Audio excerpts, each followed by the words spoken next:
The man merely glanced at the beans rolling across the table, and instantly realized a terrifying secret. It meant that the offshore watchtower where they were stationed had long since begun to tilt under the relentless pounding of the waves. If they didn't leave the watchtower immediately, every member of their squad would perish there. What was even more terrifying was that they had been stationed at the watchtower for 2 years. Their food supplies were nearly exhausted, yet their superiors had sent no one to relieve them, nor had any ship arrived to deliver supplies. Just as everyone was worrying about their future, one soldier suddenly spotted something encouraging. A suspicious vessel had appeared on the horizon, heading straight toward them. Strangely, however, the radar picked up no signal. Jack believed it must be the relief ship sent to replace them, but the captain thought it wasn't that simple. Without a word, he ordered the watchtower to go on high alert.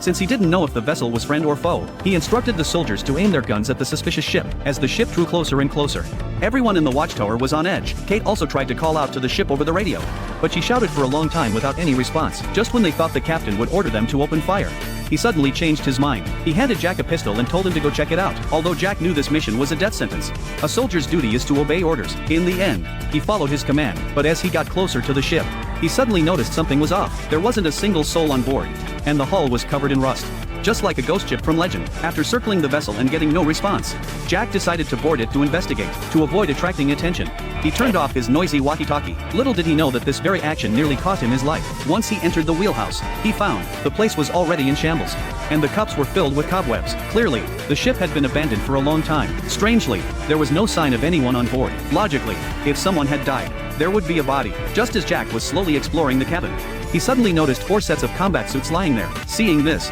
Jack instantly realized something. This ship must be the relief vessel meant to take their place. But where had the 4 crew members gone?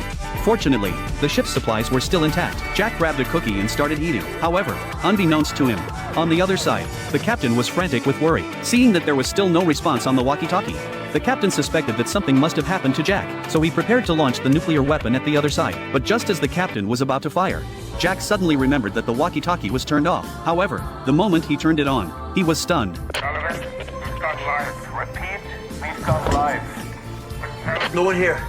All clear. That's how he narrowly escaped death, under the captain's orders. Jack towed the relief ship over. When he found out the captain had nearly killed him, Jack was so furious he couldn't help but curse a few times. But the captain had no time to deal with him, because he now had to get to the bottom of where the 4 crew members on the relief ship had gone. So they had the engineers fix the circuitry. Then they retrieved the ship's log, only to discover a strange route. The relief ship had actually circled the watchtower for quite some time. Meanwhile, the other team members weren't idle either. Baldhead worked through the night to repair the engine, while Jack used the radio to send a message to headquarters, stating that the relief ship was now in position, and that they would be returning on it in 2 days. Fortunately, Baldhead was a skilled mechanic, and quickly repaired the relief ship's engine. They thought they could finally go home, so they hurried to report this to the captain. But the captain had been waiting outside for quite some time, and issued the 2 of them